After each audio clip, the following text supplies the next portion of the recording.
Hello, everybody. I'm your host, George Salazar. Welcome back to La Carnita Asada. I'm here with Christina Gonzalez, owner of Taqueria Los Comales, a big staple in Mexican restaurants within the city of Chicago, or a little bit across the state too, right? How you doing, Christina? I'm doing well, thank Yeah, you. how's this week been for you? It's been good. It's been good. It's Valentine's week, which is a good kickoff for the restaurant industry. So we like Very it. good. We You like anything this fun for week. Valentine's Day? We worked.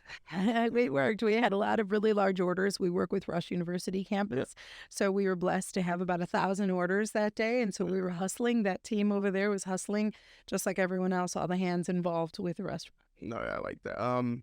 That's pretty cool. So I want to talk about young Christina growing up within the city of Chicago. Tell me what it was like growing up in the city of Chicago. Growing up was I had the best of both worlds, honestly. My dad, I was first generation born here. My dad was immigrant, of course, and as a child, I was able to go live in Mexico with my grandparents for a time, while my parents were working 3 jobs, 2 jobs, saving up money before my brother was born, and I got to see. I had the wonderful blessing of being able to see the cultura in Mexico and grow up as a child there too, as well as here. But here, coming here, we lived on 25th and Drake, we lived on Sawyer, we lived on so many other places, so many Holman, so many other streets are so familiar to me, and it felt like I hadn't left Mexico. Growing up here, it was a community. It still is a community. It just, as a child, you see it in different eyes. And it felt like we were still in Mexico. And I loved it. I loved the concept. I knew that I was Mexican American. You knew that you weren't exactly Americanized, if you will, compared to your counterparts as kids. We're bringing like tortillas to our school lunches, and the other kids are bringing bread to their school lunches. So there were things that you could see. We've always stayed in the neighborhood, in the community. My dad bought a house on 35th and Cali, and we stayed there for years and years and years just to be close to the restaurant. So I love it because I was able to see firsthand the legacy that my dad was setting forth with everything from sponsoring all of the family coming over one by one, seeing my cousins now as older teens and older adults from when I saw them when I was a little child, and coming here, and then everyone's training and working. My childhood was around the restaurant. It was come over, do your homework at the restaurant. When my brother came in, it was come over, do your homework at the restaurant. And then it was working there at 14 years old, washing dishes, making milkshakes, and so it was wonderful. I love this community. I love the unity that a lot of it gives you back when you look in retrospect. It's I want to go back a little bit. You said you stayed in Mexico, correct, with your grandparents? I did. How was that experience like being away from your It was parents? crazy. It was crazy because I was tricked.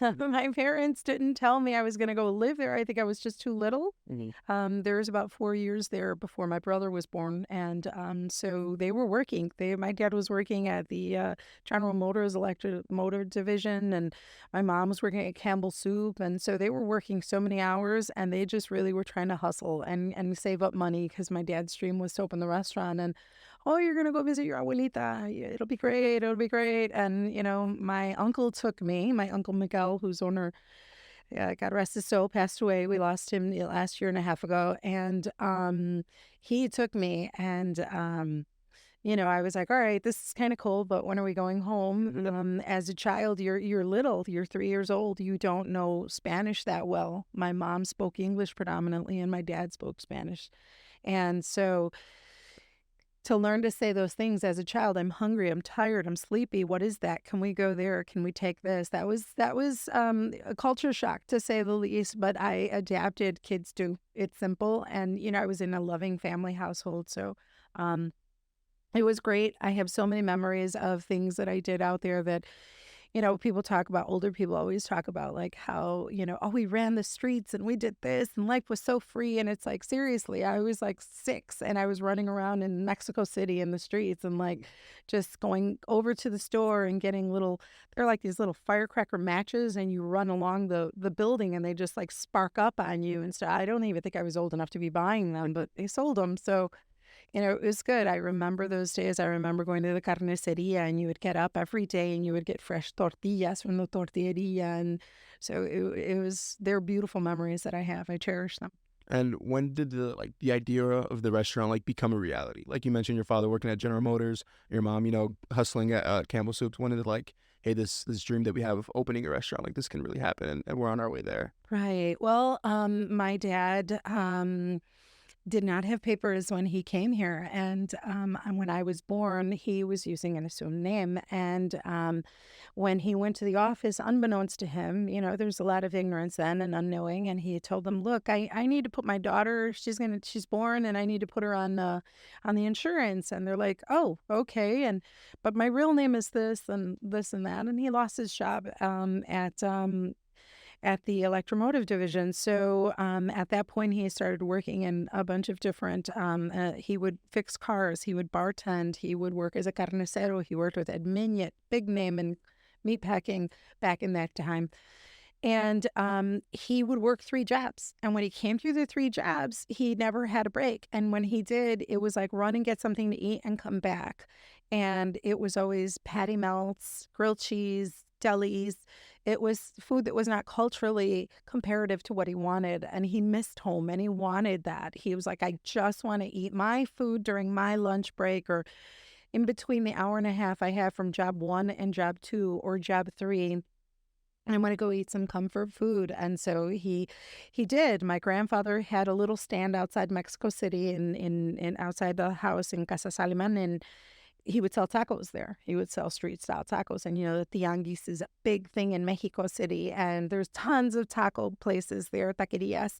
And he said, "I'm going to do it." And he went to bank after bank after bank. And back in the day, no papers, Hispanic, culturally, it just wasn't something that was readily acceptable. And so he went to the owner of what is El Volcan now, but it used to be called Mario's Ballroom, and he was his boss. He was a bartender there, and he said, I want to get a business. I want to open a business. I want it to be a taqueria. I want other immigrants to come here from Mexico and know that Mexico is here, and we can serve them and give them just a little bit." And the big famous thing is that we were open every day of the year. We're open 7 days a week. We're open holidays. And the reason why wasn't because we wanted the money. It was because my dad said, "These people have no family here. These people, these men and women, they're your age. They're 20-something-year-olds that came from another country. They have no family.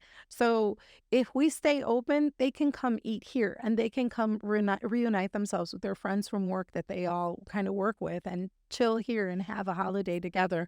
Um, and then in addition, my dad would have Christmas parties for all the employees, and they'd come home and over to our house, and we'd have everybody over. So it was a big deal for my dad to make sure that he involved his culture, involved his immigrant roots, and taught us, his kids, to give that back and to give back to the community. So when he finally opened the restaurant, it was six little stools like you would see in a deli, and then it was three little tables, and we would sell tacos de hígado. So we would sell liver, we would sell sesos, brain tacos, we would sell lengua. It was delicacies that at the time nobody was selling that stuff. Nobody even knew where to get that stuff a lot of times, and that's why we have been dubbed Chicago's original taqueria, because we were, especially in the 70s, when Chicago and Pilsen was expanding, and a lot of the Hispanic community was starting to move and create this neighborhood here in La Villita was Bohemian and European, Eastern European, and a lot of the Mexicans started to spill over. And now look at us. La Villita is, it's the Mecca for Mexico. Yeah, it's funny because like when we were diving into a little bit of research about Los Comales, like I was even talking to like my parents, like yeah, it was one of like the first Mexican restaurants in a little village like in the city of Chicago, and it's like it's really important. I mean, I grew up here, I'm born and raised here. I just thought like another taqueria, I Right. didn't know there was any significance there. Yeah. So was it immediate success from the jump, or did you guys have any struggle like bringing in customers? Yeah, we did have a struggle. A lot of it, and I was really little then. I was only four when we opened it, but there was a lot of struggles that I remember as a 10 and a 12-year-old. And most of it was just the changing economic times, and that the fact that the immigrant community was coming from Pilsen to La Villita, it was because the Eastern Europeans were moving out. The neighborhood was cheap to live in and people could live here. So it became also an area where other groups would congregate, such as gangs. So I remember those struggles. As for customer and clientele, it did do well because it was something people wanted and there weren't that many. So everyone who was in the area would come get their tacos here. And you would have a lot of people who would come in for the first time that weren't Hispanic, but that was very few and far between when they would. It was usually on weekends, but it did pegó muy bien. Like I say, it did well. But it was not without its struggles, pricing, and we still had issues with sanitation where, people would come in and just assume things of a stereotype. And so be harder on us, as I remember my dad saying, being harder on us with their sanitation inspections or being harder on us to get licenses renewed and banks extending loans and whatnot. So there were those things where it was stereotypical to a Hispanic, if you will, in a discriminatory sense. But it was a good learning experience. And my father's resilience was incredible. He never let any of that stop him ever. If you told him, no, you can't do it that way, and he's like, but there is a way. Hmm. Tell me a little bit more about your father. Like, obviously, he's the one who opened the restaurant, Yeah. and you took over now. Mhm. I want to hear about a little bit about like the inspiration that he's given you, whether that's personally or as like a Latina businesswoman. Yeah, no, for sure. I can't stop talking about my dad. I love talking about him and his influence on everyone's life. He came to the United States he left Mexico at 15, 14, and he was hitchhiking his way up here. So when you guys, I look at your faces, I look at your young faces, and I'm like, imagine what you were doing at 13, 14, 15. And here's this guy hitchhiking, working his way up to Cali. He came across and he was a bracero. So the mural that is on the back of our restaurant it shows it's demonstrative and it showcases the 5 decades of his life and him coming here.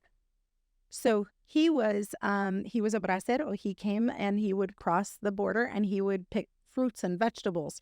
And I still have his ID from them, and they deloused them. They put them in what looks like just these terrible encampments, and they treated them like cattle. And he went and he did the best that he could there. And then after that, he kind of left that and went up to work in a couple of farms in Cali. And then from there, he got some trucking business, some trucking gigs, if you will, and was driving long haul trailers across country. And he landed here in Chicago. And he had cousins that lived here, second, third cousins, and said, I'm going to try this, and tried working here and whatnot. He met my mother, and they struggled for a long time to save up what they needed.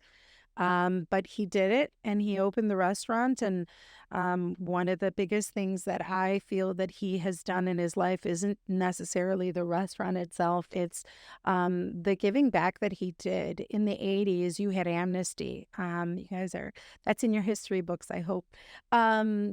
So there was amnesty, and so they were giving amnesty to all the undocumented workers, and all you had to do was bring a letter from an employer that you had worked there.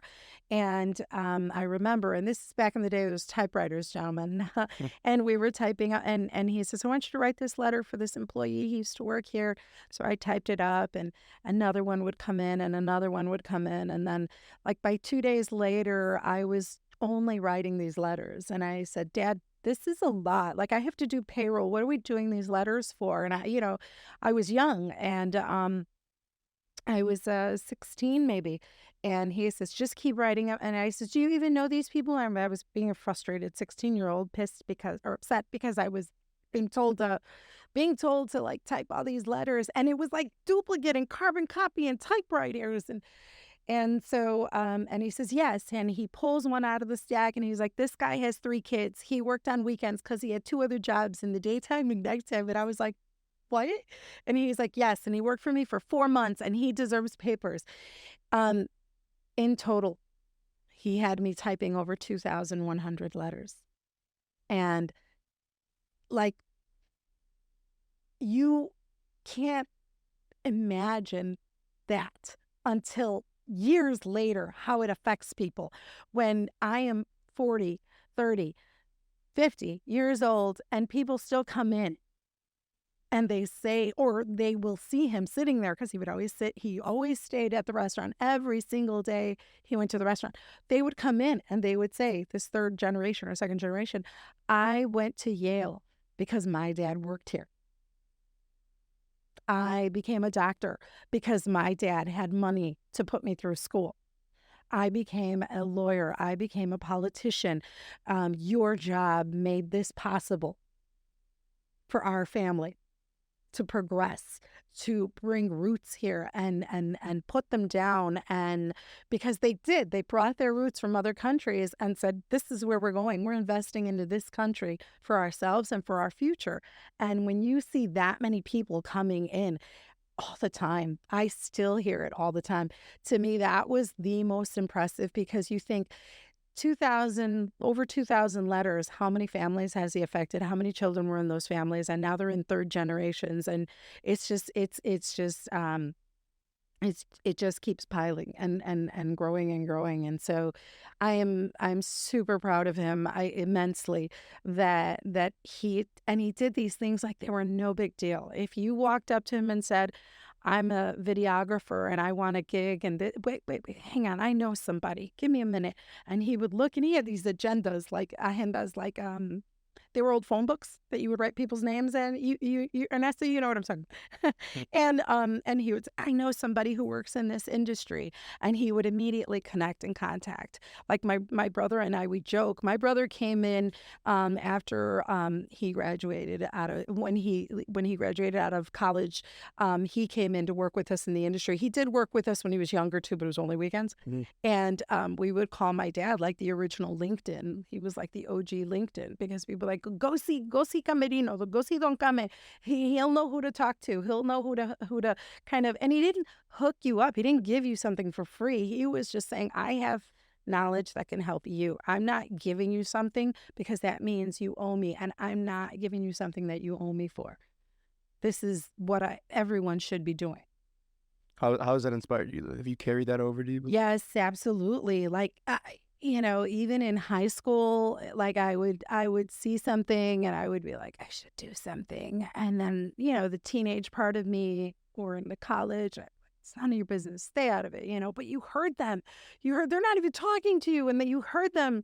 They're looking for this or that. And I'm like, oh, here we go. And I'll get up and I'll go talk to them, or I'll say, oh, I know somebody. And maybe we can do something together. And so it has helped me to pay it forward, always, of course. And just the generosity and the there was no animosity. There was no jealousy. One of his best friends was Raul Munoz. We still are so close we're very close with the Munoz family. My uncle's family is very close with the Munoz family from Atotonilcos. We love, love, love them.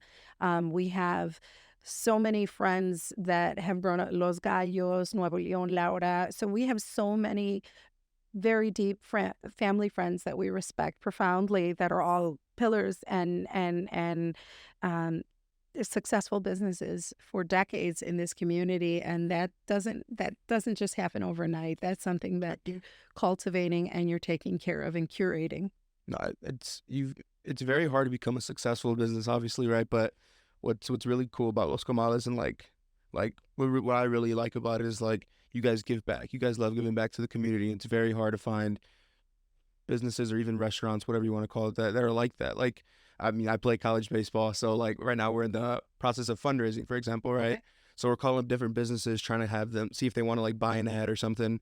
And a lot of places is just kind of, hang up real quick. They don't really talk to you. Sure. But, Los Comales is involved with youth boxing here in Little Village, and even support our girls soccer program. Yeah. Can you tell me a little bit about how that affects you, or like what inspired you to do that? Is that your father's work? It is. A lot of it is our willingness to give back to the community. One of the biggest things was, throughout the 50 years, we celebrated 50 last year.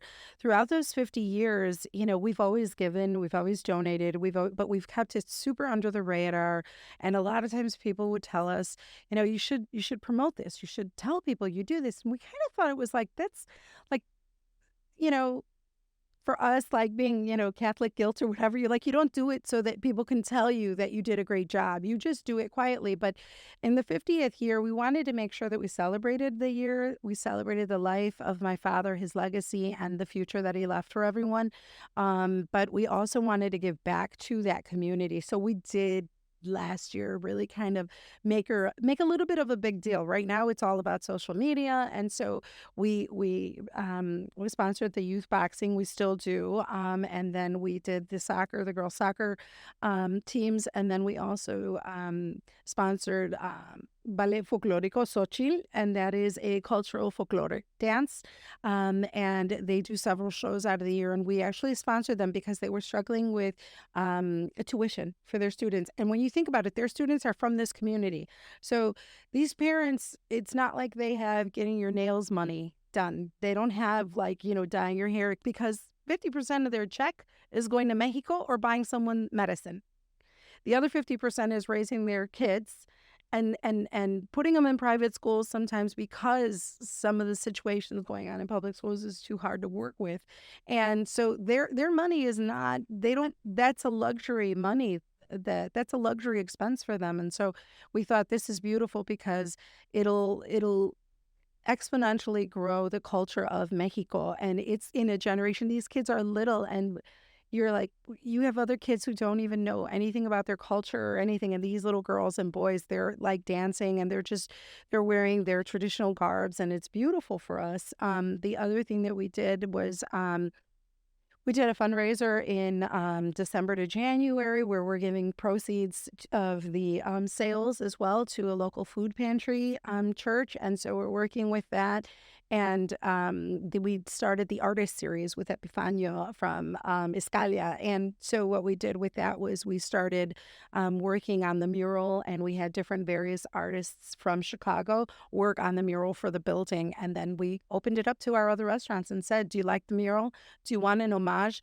Everyone has their story. Everyone thinks that it's all Los Comales, but it's not. It's made up of our entire family and our family of our employees. Our business model is bring our employees in as partners. They have the want and the need, and they have the hunger that we had and we still have for other people. And so why not partner with these people and make it possible for them to have a business for themselves? And so we partnered with several locations. Most of all of our locations were all managers that worked for us, whether they were family or not, and now they've become owners, and now they're looking at expanding their businesses as well. So we have tried to make it something where we're constantly looking at new ways to give my team here, my office team here. They are amazing. And I'm always connecting them with people. And I'm like, look, if you need a gift basket or something, for your fundraiser, we would definitely be happy to put that together for you. Reach out to them.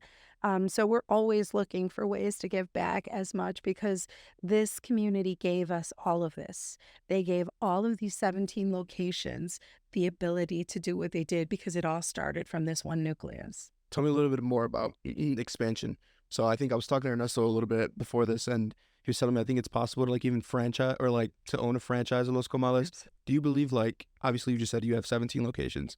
Do you believe having more locations sort of takes away from the significance of what Los Comales holds? Do you think it's people think hey, it's just another Mexican restaurant, or it's still very significant? That's a great question. I don't. There's some duality to that question. One is La Villita generates more income, more sales than the Mag Mile. And there is not hard proof, because there's a lot of cash sales. Okay, there's a lot of street vendors, a lot of that. But when you think about what's sold on the Mag Mile and the price tag that's on those items and how much volume you have to do to surpass those sales, it's incredible. And the biggest question that we get in interviews sometimes is, how do all these taquerias make it on their own? And it's because everyone has their style of service, everyone has their style of food, and everyone cares. And if you don't put that into your business, customers are going to recognize that. Customers are going to know. When we started expanding in the 80s, we opened in Houston, Texas, the first one, but that is no longer open. But so Pilsen, number 3, was our first endeavor of a second location, if you will, in Chicago. And One of the things is people were saying, why are you going to go so close when we opened Archer? Oh, why are you going to, it's going to split the vote. It's going to split your customers. It's going to, or the people that would live right across the street from McKinley Park that wouldn't normally even drive into La Villita might actually walk in and go eat there. And they might like us and might like that name. And then next time they see that name in Logan Square or in Niles or wherever they're at, they'll recognize that name. So we saw it as a potential growth to expand our name. Some people might say because it's a chain, it's not a family. It is a family chain, but it isn't. And it is a franchise. And yes, people do have the opportunity to open a franchise, but we are not just looking for people with money to throw money at it and invest in it. We want the labor investor. We want the person who wants to own a business, say they run a business because they own it and it's theirs. So that's what makes it different in that sense. A lot of times with franchises, you have people who just want to invest, throw some staff at it and run it. We are not like that. And we're integral. We handhold with our locations to make sure they feel the support that we have. And we feel like it's more growth and expanding our name across to where we're in Wisconsin and now we're in San Antonio, Texas. So we don't really see these other businesses, not that we don't see them as competition, we see them as our neighbors. We really do. Like I said, at Totonilco, amazing shout outs. It's almost funny because on Facebook, we'll share their posts, they'll share our posts, and I saw Scotty put in his taco truck, his taquiza, and I texted him like, "Ay, chingon camioneta," kind of thing and stuff. So we're so happy and we're so proud that people are still coming from nothing and doing so much with their lives, that we want to be people's hype man. We need to stop bringing each other down and building each other down. And I think that's evident also in the demographic of females. My dad was the first location that I had seen on 26th Street that actually used women, like not use women, but put women, allowed them the ability to come into the taqueria and go straight into the tacos. You never really saw women taqueros, never. And he was like, why not? They cook at home. We trust them to feed us at home. And most of the time they know. And we're getting these 24-year-olds that don't know how to open a can of beans. So they work like that. And now the majority of 26th Street is run by mostly females, as you can see from my staff here, but also the incredible staff upstairs. You mentioned social media earlier, and obviously social media important for expansion. I'll mention Ernesto. We were talking about this earlier. It's surprising how well put together your social media is, because you see a lot of restaurants or a lot of small businesses that try to use social media. They don't really understand how to use it to benefit them, right? Los Comales has a great social media. You guys are even stepping into the retail world with selling jugs of horchata. Can you tell me a little bit about how that came to be? Yes. So we began seeing the power of social media, and I have to give I love the idea, and I want to say I push for different ideas on social media all the time at our meetings. We have meetings once or twice a month with Escalia Studios and Epifanio, and we talk about what's coming up, and here we are brainstorming, and I'm like, yo, March Madness.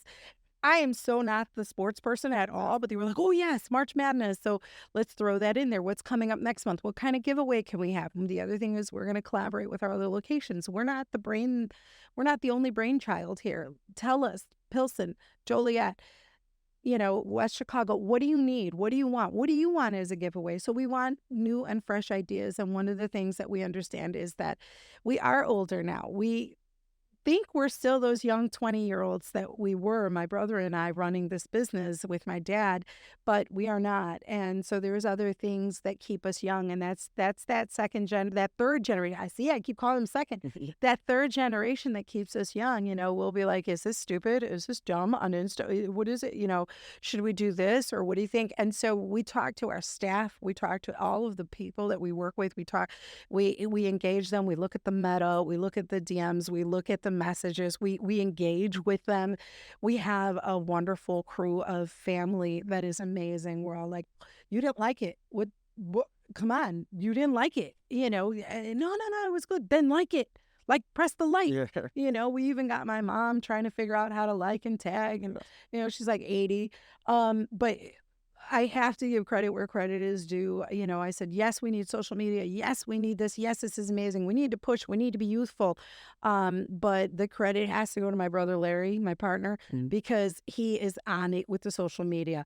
He has, I don't know how many accounts, but he has so many accounts, and he works really well in tandem with Epifanio, with Escalia Studios. And when they work together, he, you know, he sees other things, we see other things, and we take it.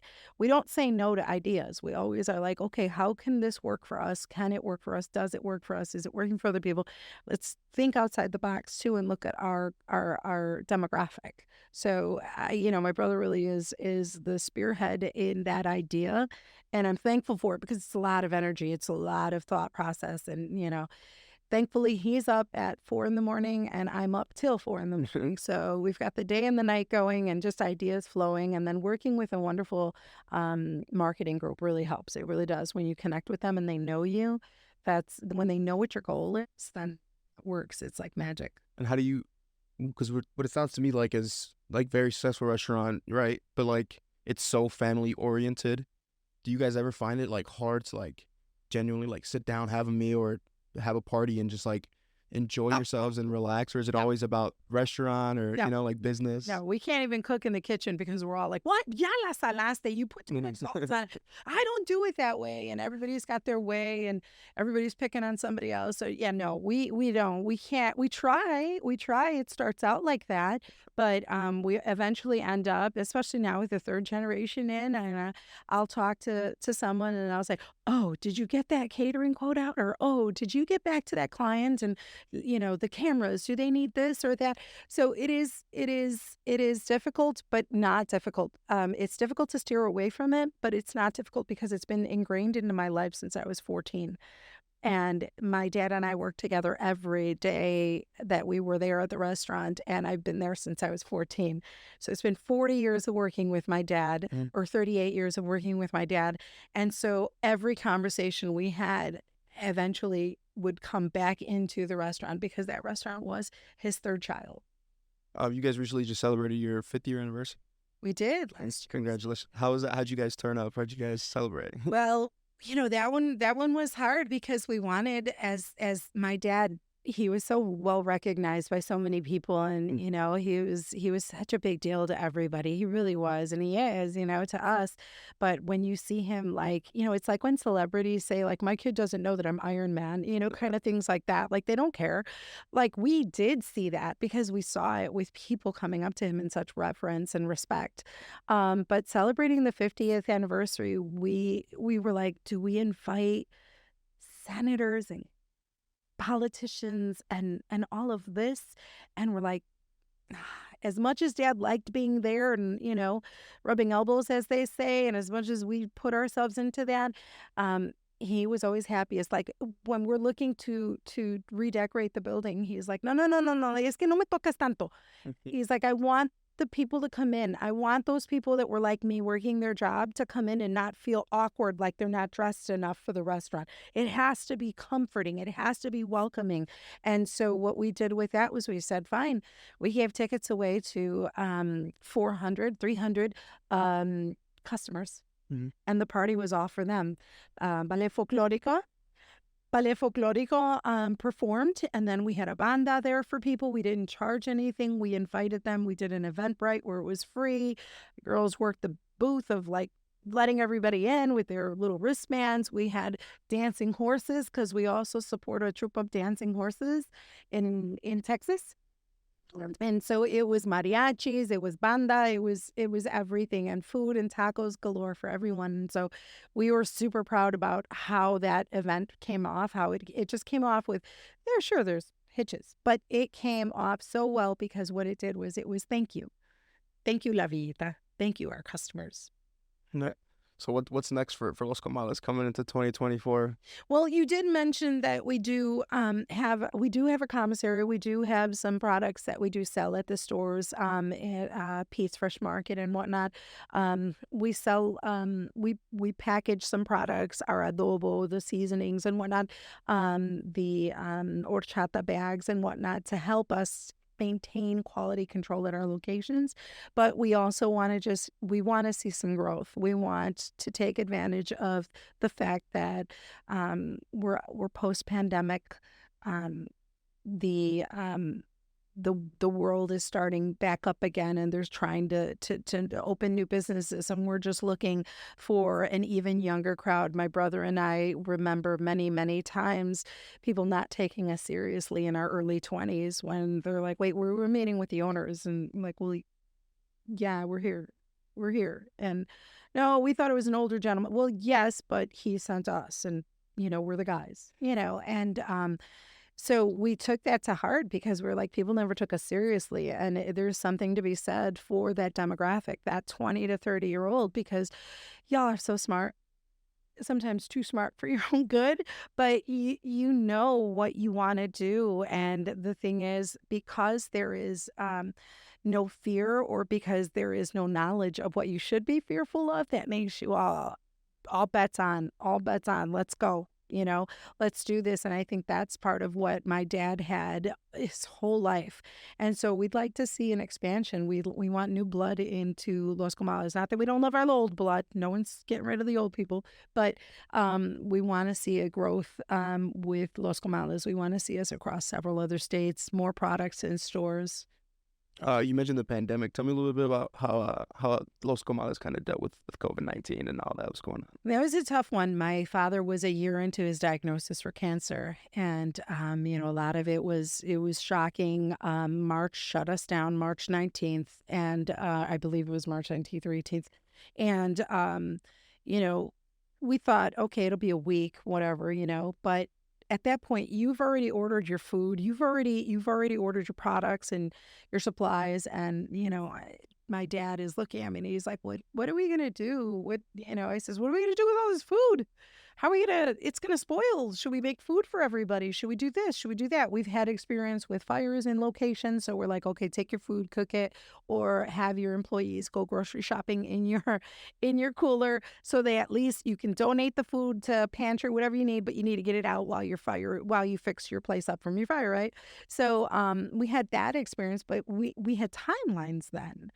With the pandemic, we thought a week and then another week, and so we were like, wait a second, what are we going to do with all this food? This is freezer. Let's put the meat in freezers. Okay, we could do that. And we actually ended up thinking outside the box and said, look, everybody's talking about these hospitals and they're overwhelmed. Nurses aren't leaving, doctors aren't leaving, food vending machines aren't being refilled because they're not allowing people in, not even a spouse for a child to birth with their wives.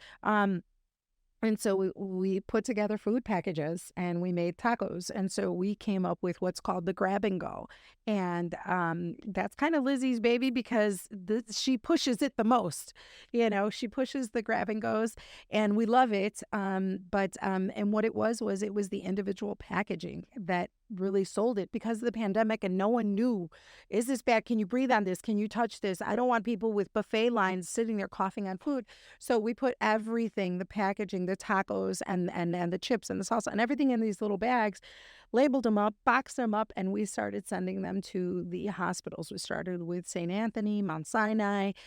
We sent it to U of I. We sent it to Northwestern, which was where my dad was getting treated. So we sent these things, and again, we posted in social media and it blew up. Within 10 days, we had doctors from all over hospitals saying, I want to buy food for my team. I want to buy food for my team. So all of a sudden, we had to reassemble, think outside the box, go in a different direction. And a lot of it is adapting and flexibility and understanding there's fluidity in there, but there's also opportunity to keep our employees. We have always been worried about our employees. In this business, it's super hard, and people don't realize it's not, oh, I need this business to pay for my car or my house or my kids' college. It's, I have 40 families that depend on me. so and so's daughter is going to college in the fall and he's saving money to send her away. Like, what's he going to do without money? And so we were lucky and they were just so happy to do it. So we started really assembling all of these packages and we started selling big time to all of the hospitals in the area and the campuses. And that really got us through the pandemic. If it weren't for the caterings, obviously we were able to take advantage of the PPP, but we knew we'd have to pay that back. We knew all of these other disasters coming along with it. We didn't know how long. And so we did that. We turned our catering division and we pivoted it to something that had a silver lining in it that still is one of the biggest sellers for our catering. So here at Urban Warriors, we do a lot of like, obviously we're very involved with the youth. You support our girls soccer program. We have boys baseball, but we also are very small business oriented, like on the business side, obviously, or on the other side of it. What would be some advice that you could give to some small businesses or restaurants that are struggling out there to kind of leave their mark or create their own path? First and foremost, I would probably say network. Network. As much as you want to be there killing yourself in the business, work smarter, not harder. We went to the Little Village Chamber of Commerce kickoff event for the year, and I took the third generation with me. And I says one of our main goals is to meet two businesses here, and it's going to be two new businesses because you want to be able to make the connection, make the contact. We are neighbors. We are not just businesses that come or parasites that come into the community and then go leave. We live here because most of our time is spent here more than it's spent at home. So I says we need to meet two new locations, two new businesses that are here, make the introduction and see if we can't either make a connection for them or assist them or help utilize them in their businesses. One of the things sometimes younger people think of is, oh yes, I know so and so. He's gonna hook me up with some tacos and it's the proverbial hookup, my brother's my bro, and it's like the hookup is take your friends and family there, pay for your food, and now you're giving that business the opportunity. One, you're giving them publicity with your friends and family that you're bringing there. Two, you're paying them. You're not expecting to take from them. You're giving to them. And so I think a lot of times as small business owners, I know, no te preocupes, I'll give it to you for free. It's okay. And it's like, I understand that. And it's such a humble, characteristic to have or personality trait to have, and it's beautiful when you're at home or whatever, but you can't run a business like that. So networking with other businesses is incredible for me because you don't know. You're with Urban Warriors right now, but I met you through Ray Ragosa, and Ray Ragosa met me through my brother Larry. And so you never know who needs what and what's going on, with that. And you might know someone that I might be looking for that industry, and we can connect and we can flourish our businesses. So I think definitely, I thought it was wonderful that the Chamber of Commerce is giving out the free memberships for the first year of a member, because I think it's a wonderful way for them to really see the value of the money. A lot of people don't want to pay up, and it's like, be involved with your community, set roots into your community. Don't act like you're just renting in the community that you're at. Set your roots in there, be community focused, treat your employees well, because that will come around to you, that they will go work 15 other places and talk about, what you've done good and what you've done bad. And, you just strive to be a good employer. So I would say networking is huge. Realize that we have one life. Don't kill yourself doing that one thing only. Make sure that, give other people the opportunity. Sometimes owners want to believe that they need to know how to do everything. And it's like, no, your cashier should know your register system better than you, because then if not, you've got to keep coming and helping her with that cash register system, your POS system. So they should be the professionals doing at what you put them to do, so that you can move away and have time to think about social media posts and what's coming around the corner, what's new in our industry, what do we have to move on next to, how can we be cutting edge?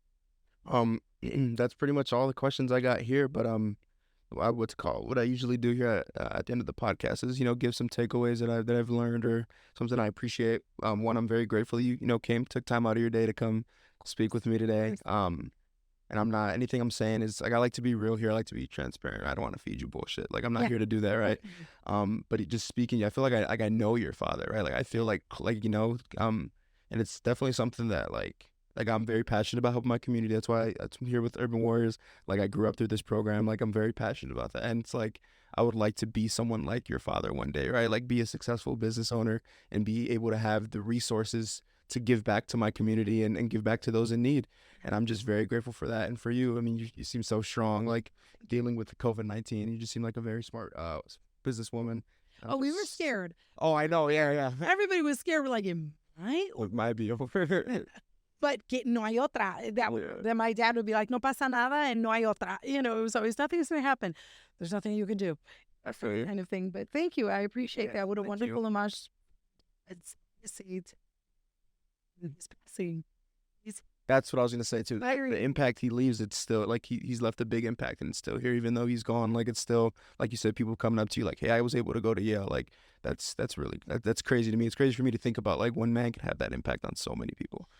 Like, Fly effect. that's amazing. Yeah, See it, and we don't look for it, and we need to look for it, and it starts with you being like, pay it forward.